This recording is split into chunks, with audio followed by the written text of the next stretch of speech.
Glory to Ukraine! It's not a secret that Ukraine is preparing a counteroffensive. However, the direction and goals of the main strike are still unknown. Footage has emerged that may shed light on this mystery. A column of pontoon bridges was captured on video. The video's author claims that the column was heading towards Kherson. These data indirectly confirm the opinions of many analysts who assume that the counteroffensive will take place at the southern direction. The landscape of the southern part of Ukraine is represented by plains, cut by a large number of rivers. It looks like Ukraine, unlike Russia, whose tanks were stopped by destroyed bridges near Kiev, is not going to underestimate the importance of bridging vehicles in the upcoming counteroffensive. So, recently the Minister of Defense of the Netherlands announced the transfer of an unspecified number of M3 amphibious rig bridging vehicles to Ukraine. The M3 is a self-deployable amphibious vehicle with a maximum road speed of 80 km per hour. It deploys two large aluminum pontoons along with its hull before entering the water, and can be maneuvered using controls on top of the hull. In water, the M3 is propelled and steered by two fully traversable pump jets at speeds of up to 14 km per hour.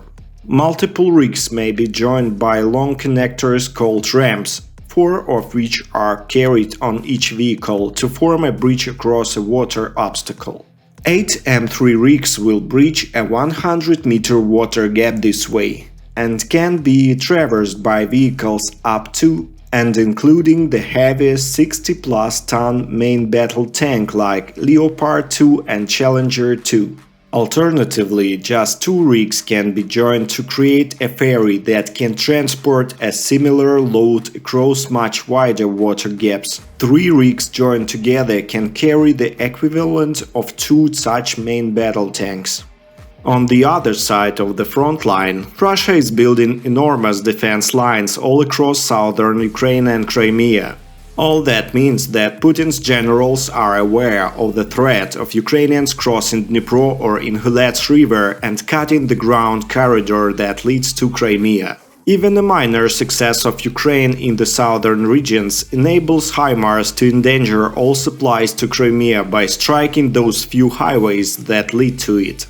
In this context, the ability to quickly deploy temporary bridges and clear obstacles becomes vital for the armed forces of Ukraine. The presence of bridging and engineering vehicles can mean the difference between a successful offensive operation and a costly failure.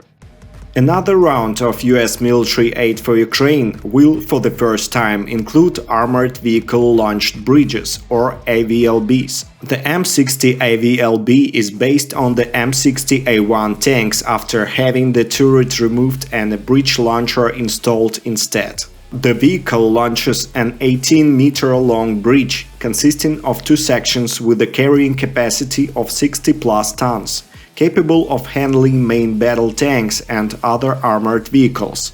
The deployment takes about 3 to 5 minutes without the crew leaving the vehicle, while folding the bridge back takes 10 minutes. For Ukrainian forces, even a relatively small number of M60 AVLBs could provide useful additional mobility and flexibility on the battlefield. While armored bridge layers are most often associated with crossing narrow waterways, they can also be used to help get heavy equipment to cross areas full of other obstacles, including trenches, large craters, and soft muddy ground.